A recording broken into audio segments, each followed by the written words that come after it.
Welcome back, weird people, to another epic episode of Mac Movie Review, that subset of Mac Music Review. I decided to do a video on Mac Movie Review because, it's just been a while since I've uploaded to, a movie-related video. My last one was my review of the movie Million Dollar Baby, which is really good. You can check out that review. I'll link it in the description. But a long time ago, I did this video talking about underrated directors, and I also included some of the greatest directors of all time.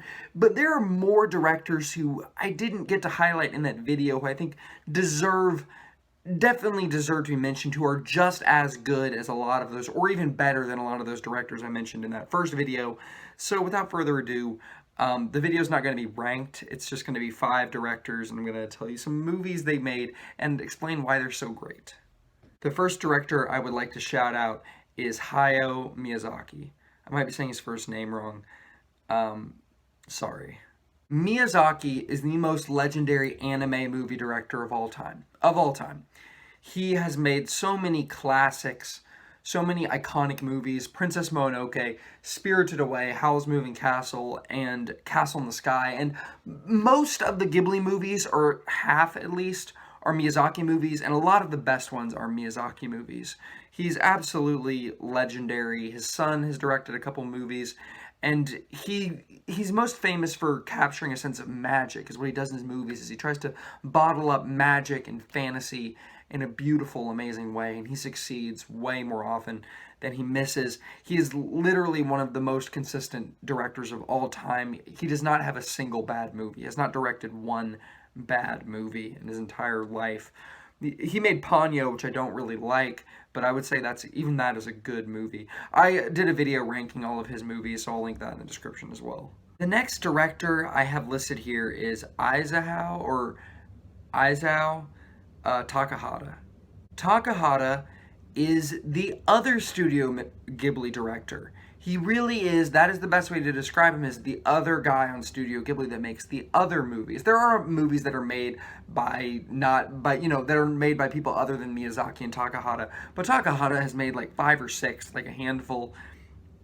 And his films are a little bit more under the radar, but a lot of them are the very best of Ghibli. The very best Ghibli movies. My Neighbors the Yadamas is one of them. His films are more like slice of life. Only Yesterday, Grave of the Fireflies, an absolutely devastating movie that's one of my favorites of all time. He also made the more goofy Pompoko, which I haven't actually seen.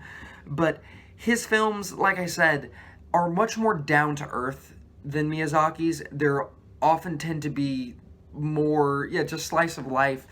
And they can sometimes be kind of dark and very serious and mature and kind of subtle at times, especially Only Yesterday. And I think he is an amazing director and one of the best directors of all time. My number 3 is the man, David Fincher.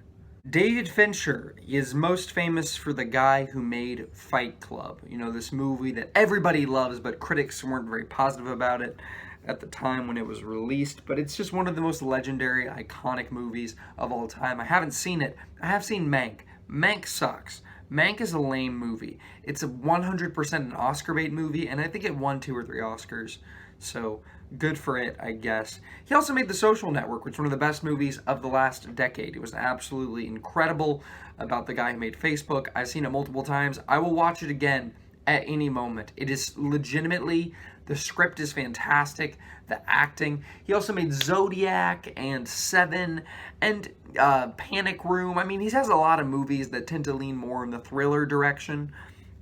And I'm not a big fan of thrillers, but David Fincher's movies keep me engaged. Even something like The Social Network is an extremely thrilling movie, even though it really just falls under the category of biopic. It's like the most thrilling biopic ever. It's fantastic. And he's a really, really great director. Stanley Kubrick, the legend. Stanley Kubrick is an absolutely legendary director.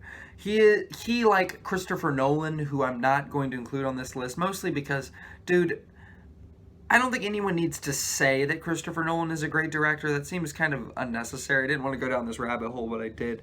But I'm not going to go down that rabbit hole. But like Christopher Nolan, Kubrick has a lot of movies in the IMDb top movies of all time. Like Paths of Glory, The Shining, 2001, Clockwork Orange, and many more. He made Doctor Strangelove. I don't know if that's in the top movies. I don't know if I mentioned Paths of Glory. I probably did.